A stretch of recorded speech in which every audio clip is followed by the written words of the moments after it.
जागो जागो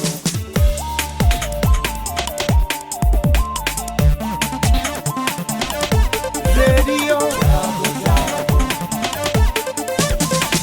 रेडियो जागो 90.4 FM।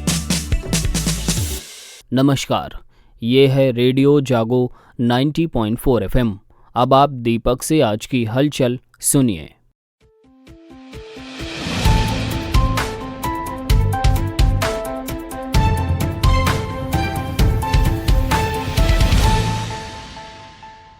केंद्रीय गृह मंत्री अमित शाह ने म्यांमार से लगी खुली सीमा पर बाड़ लगाने की घोषणा की है।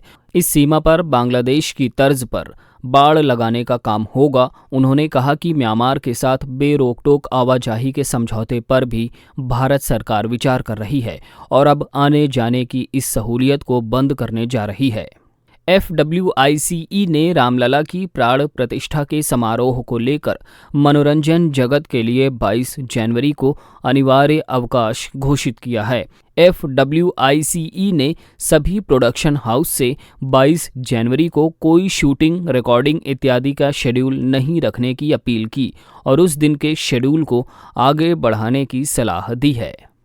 अयोध्या धाम में 22 जनवरी को होने जा रही प्रभु श्री राम लला विग्रह की प्राण प्रतिष्ठा कार्यक्रम के दृष्टिगत साइबर ठग भी सक्रिय हो गए हैं। लोगों के पास राम जन्मभूमि के नाम पर चंदा देने, मुफ्त प्रसाद वितरण के लिए VIP पास एवं एंट्री पास देने के नाम पर फेक मैसेजेस भेजे जा रहे हैं। साइबर ठगों की इस सक्रियता के लिए उत्तर प्रदेश सरकार सक्रिय है। पूरे प्रदेश के साथ ही खास तौर पर अयोध्या पुलिस को सतर्कता बरतने के निर्देश दिए गए हैं। श्री राम जन्मभूमि तीर्थ क्षेत्र ट्रस्ट द्वारा इसको लेकर सभी श्रद्धालुओं से अपील की गई है और कहा गया है कि साइबर ठगों द्वारा लोगों की आस्था का फायदा उठाकर कई तरीकों से साइबर ठगी की जा रही है। इनमें राम मंदिर के नाम पर चंदा लेने के लिए फेक QR कोड भेजकर आमजन को मुफ्त प्रसाद वितरित करने के नाम पर, राम मंदिर के दर्शन हेतु VIP पास एवं एंट्री पास देने के नाम पर और राम मंदिर अयोध्या के नाम पर फेक वेबसाइट बनाकर लोगों को मूर्ख बनाया जा रहा है।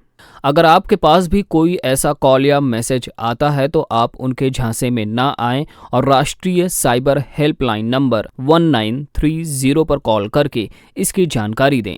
इसके साथ ही आप साइबर क्राइम को रोकने के लिए बनाए गए पोर्टल cybercrime.gov.in पर जाकर भी ऐसे लोगों की रिपोर्ट कर सकते हैं। आज सवाजपुर तहसील के ग्राम बखरिया में जल संरक्षण अभियान के तहत नीलम नदी पुनरोद्धार कार्यक्रम का शुभारंभ मुख्य अतिथि सांसद जयप्रकाश रावत व विशिष्ट अतिथि विधायक सवाजपुर माधवेंद्र प्रताप सिंह रानू, जिलाधिकारी मंगला प्रसाद सिंह, पुलिस अधीक्षक केशव चंद गोस्वामी तथा ब्लॉक प्रमुख सांडी के साथ विधि विधान से हवन पूजन के साथ किया गया तथा नदी में स्वयं फावड़ा चलाकर कार्य की शुरुआत करते हुए श्रमदान किया। जिलाधिकारी ने कहा कि नीलम नदी 19 ग्राम पंचायतों से होकर निकलती है। इसकी कुल लंबाई 67 किलोमीटर है। इसके पुनरुद्धार से पशुओं को पीने का पानी मिलेगा। ये जल संरक्षण की दिशा में एक महत्वपूर्ण कदम होगा। कार्य को मनरेगा के माध्यम से कराया जाएगा। इसके साथ ही आगामी लोकसभा चुनाव की तैयारियों की चर्चा करते हुए उन्होंने कहा कि जिन पात्र लोगों के नाम अभी भी मतदाता सूची में नहीं हैं, वे ऑनलाइन आवेदन कर सकते हैं या अपने BLO से संपर्क कर सकते हैं। उन्होंने आगामी चुनाव में अधिक से अधिक मतदान करने की अपील की और कहा कि 25 जनवरी को मतदाता दिवस के अवसर पर बूथ पर आयोजित कार्यक्रम में भाग अवश्य लें। आज तहसील सवाजपुर में आयोजित संपूर्ण समाधान दिवस की अध्यक्षता करते हुए जिलाधिकारी मंगला प्रसाद सिंह ने उपस्थित जनपद स्तरीय अधिकारियों को निर्देश दिए कि मुख्यमंत्री संदर्भ IGRS तथा संपूर्ण समाधान दिवस की प्राप्त सभी शिकायतों का निस्तारण निष्पक्ष रूप से गुणवत्ता परक कराएं।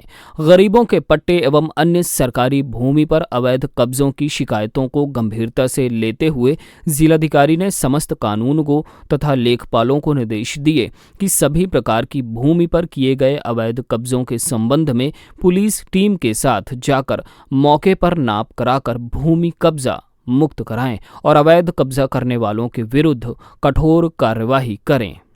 इसके साथ ही पुलिस अधीक्षक केशव चंद्र गोस्वामी ने पुलिस विभाग के अधिकारियों को निर्देश दिए कि गांव की भूमि को कब्जा मुक्त कराने में राजस्व विभाग का सहयोग करें और गांव में शांति व्यवस्था बनाए रखने के लिए चौकीदारों एवं बीट सिपाहियों से गांव के अपराधी, दबंग एवं असामाजिक तत्वों की गतिविधियों की जानकारी प्रत्येक दिन लें।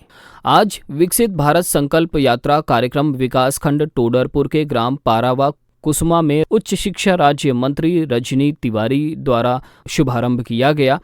कार्यक्रम स्थल पर कृषि, आंगनबाड़ी, स्वास्थ्य विभाग के स्टॉलों का निरीक्षण किया। उन्होंने बताया कि मिशन शक्ति के तहत देश की दशा में 72 घंटे में क्षतिपूर्ति की धनराशि प्राप्त होती है।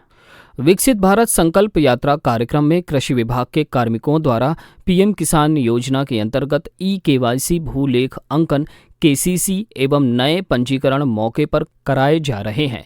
कृषकों को श्री अन्न मिलेट्स के संबंध में भी जानकारी दी गई। मृदा स्वास्थ्य कार्ड योजना की जानकारी भी दी गई। कृषकों को रबी की फसलों की तकनीकी जानकारी के साथ फसलों में खरपतवार और कीट रोग नियंत्रण की जानकारी भी प्रदान की गई। कार्यक्रम में कृषि विज्ञान केंद्र के वैज्ञानिक, स्वास्थ्य, शिक्षा एवं खाद्य आदि विभागों के कर्मचारी, अधिकारी उपस्थित रहे। तो ये थी आज की हलचल। आप सुनते रहिए रेडियो जागो 90.4 FM। धन्यवाद।